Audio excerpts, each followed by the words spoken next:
கச்சா எண்ணெய் விலை $115 தொட்டுள்ளதால் பெட்ரோல் டீசல் விலை உயரும் அபாயம் ஏற்பட்டுள்ளது. ஏற்கனவே சமையல் எரிவாயு விலை ₹60 அதிகரிக்கப்பட்டுள்ள நிலையில் போர் தொடர்ந்தால் அது மேலும் அதிகரிக்கும் என அஞ்சப்படுகிறது.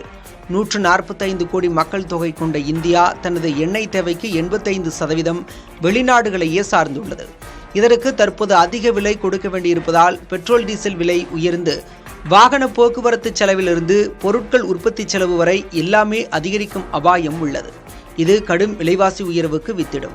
கச்சா எண்ணெய்க்காக அதிக டாலரை செலவிட வேண்டும் என்பதால் ஏற்கனவே குறைந்திருக்கும் ரூபாய் மதிப்பு மேலும் சரியும். இதன் காரணமாக தங்கம், எலக்ட்ரானிக்ஸ் பொருட்கள் உள்ளிட்ட பல்வேறு இறக்குமதி பொருட்களும் விலை உயரும் நிலை ஏற்படும்.